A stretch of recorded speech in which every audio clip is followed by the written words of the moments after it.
Mr. Speaker, may I thank you first for condemning the wanton killing that happened at the Lekki toll gate.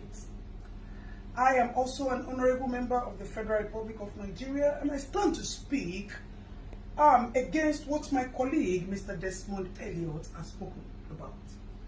Mr. Speaker, may I let you know and reiterate that my colleague, Mr. Desmond Elliot, was once an actor. So we need to find out whether he thinks he's on the acting field, on the stage or in the theater, rather knowing that he's in the house here. May I let you know that, Mr. Speaker, that my colleague, Mr. Desmond Elliot, talking about the social media today, is also a celebrity who have used his acclaimed status to drive his ambition to the house, and he did a lot of campaigns and people supported him. If not, Mr. Desmond is nothing but a man who has no pedigree or antecedent in politics, if not for the law of godfatherism that brought him into the house. So for such people, it is expected that they betray your loyalty that has been vested in them and the trust to come to the house and defend the fellow youth. Mr. Speaker, I am also a youth, and I understand the cries out there. My colleague is talking and talking and talking and showing all Superman power as if he just got a major role. Sir, this is reality and not acting that we are facing here. Mr. Speaker, my colleague spoke about celebrities and actors. May I let you know that these people or this social media that my colleague is talking about is the new judiciary system of the Federal Republic of Nigeria. This is where matters are being deliberated and attention is being gotten to our little problem, since the local government as an angle of the government is not functioning and has not been functioning. So an average Nigerian citizen do not have access to reach his leaders to express his problems and get immediate attention. Mr. Speaker, like my colleague said, in the next 5 years, if we continue to look at Nigeria, there will be no Nigeria today, because you politicians would have looted all the funds in the system, and the children will have nothing. And we will not wait until the next 5 years for us to speak out. That is why we are running the era of Sorosoke. We are no longer keeping quiet for you unscrupulous, men without integrity, unidentified, physically identified looters. May I put my words clearly, Mr. Speaker? Because our politicians have turned to broad daylight looters. They have turned to broad daylight robbers. They have turned to broad daylight liars who have no integrity, like my fellow colleague, Mr. Desmond Elliot. And I am suggesting that we look for the nearest psychiatric hospital to check my colleague in for immediate attention, as we do not intend to lose him to some of the people who have died in the Lekki toll massacre. Let me thank you for your intervention.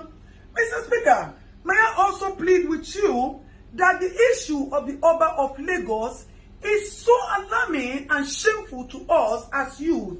Àwọn Yorùbá ní pé tí ọwọ́ ẹni ò bá ti tẹkù ìdàsà, a kì í bèrè ikú tó pa bàbá ẹni.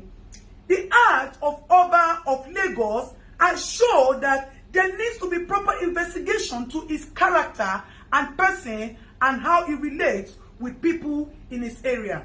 The office of the Oba is supposed to consult with the oracles and our ancestors when there are troubles in the land, so we can provide solution.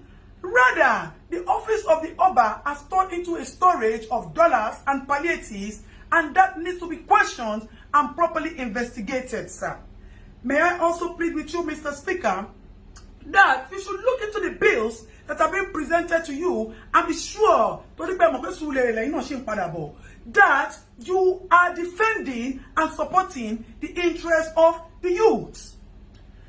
Our politicians have turned into nothing but animals who worship nothing but money.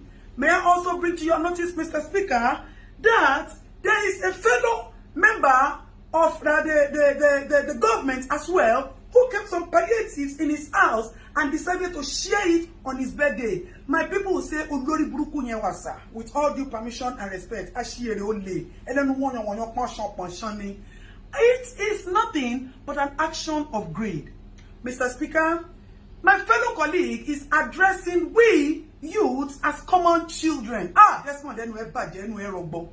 We the youth that we as is talking about are the people like us who say we die here or Nigeria gets better. Because we want a good Nigeria and a new Nigeria for our children. May I also let you know, Mr. Speaker, that our interrupted process at the Lekki Toll Gate is supposed to be a kitchen garden where we wanted to cook soup for our future generation to eat. We just put the firewood on the fire and the pot. We have not put the pepper, we have not put the beef, the seasoning, and the onions and the oil to taste so that we can build a new Nigeria for our children. And our children will be the ones to eat the soup. We are not greedy, Mr. Speaker. We are just a generation who does not take nonsense. And we are just a generation who wants a new Nigeria. Nigeria has been pregnant for years of corruption, of years of inhumanity, of years of insane leaders, of years of lies and deceit, of years of looting and bad governance, bad road, bad hospital, bad police system. And we thought that if we could conduct a cesarean section for this pregnancy, we'll be able to bring out all these and give birth to a new Nigeria. Mr. Speaker, before I go, I would request a 1-minute interaction with my colleague so that he will know that we are all here to protect the interests of the citizens of the Federal Republic of Nigeria. Desmond, you already know correct. If nobody say that they do you for a dream, they talk about social media for you. You think say we no go here. You think say some people where they lawyer no go still come tell us say you go the jambula mouth for house. Be careful, make you not begin to see people like us for your dream. Make you get very, very careful. Meanwhile, me and you will go see jam for Suliri. Make I face, make I tell you, not the way if you do me. But Dabi Amila, Oga, na my baboko. So you know go there, anything will happen to me. You see, say confidence me pogo. Mr. Speaker, thank you very much, sir, for your little 1-minute time.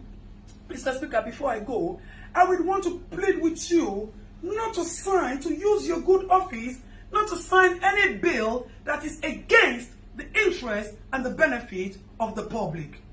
May I also let you know that we seek justice for the people who have been killed.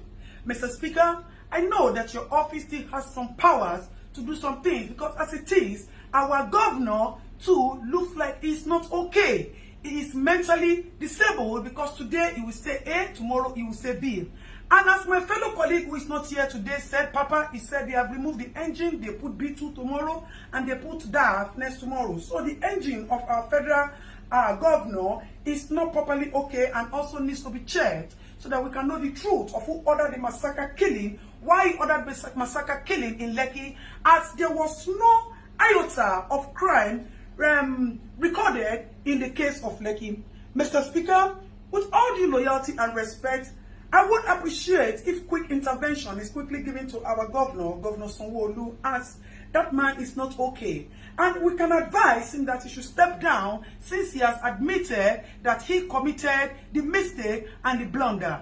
Mr. Speaker, thank you very much for giving me the audience. We appreciate your office and we pray that you distinguish yourself from all of that, even though you also have your own past antecedents, which you have been forgiven because of the love of the little that you have been doing in the recent times to us. You have come to realize that government is for benefiting the people, and if you retire yourself, na Surulere they come. So if you don't do well, you wait till your eyes see for Surulere afterward. Last. Mr. Speaker, may I please appeal with you to help me tell my fellow colleague, Mr. Desmond Elliott, that all those washing basins he put in Lekki and he's using it for us to wash our hands due to COVID, he should come and pack it. If that is what he has done, that is making him to be jambula talking, jambula mouth, rough handing his mouth, he should come and take it because as it is, we are suspecting that there is no COVID. The government only used COVID to cash out on us. That is why they have not shared. Mr. Speaker, may I also plead with you that you should use your honorable office to help us bring to justice. I need to ask this question, Mr. Speaker. I put it forward to you, sir. Who is supposed to be prosecuted? The people who kept the palliative without sharing it to the rightful owners, or the people who looted the palliative warehouses and took food that are supposed to be your fundamental human rights, sir. You see, when we say that there's injustice in the land, that is why we will not stop at using the social media to push for all the attention, all the justice that we need to get. Mr. Speaker, thank you for the time out. May I further reiterate that Mr. Desmond Elliot, according to Davido, one of the youths, has said that all the memories, the fake memories of acting that you brought to us, we have forgotten about it and you have been jeopardized with this single act of yours. So if you would tell Mr. Desmond Elliot to please check himself into the nearest psychiatric hospital, it will be very good, sir. I remain your Honorable Adeton, who stands for nothing but justice for the common man, as I am a common man and a citizen of the Federal Republic of Nigeria. So help me God, sir.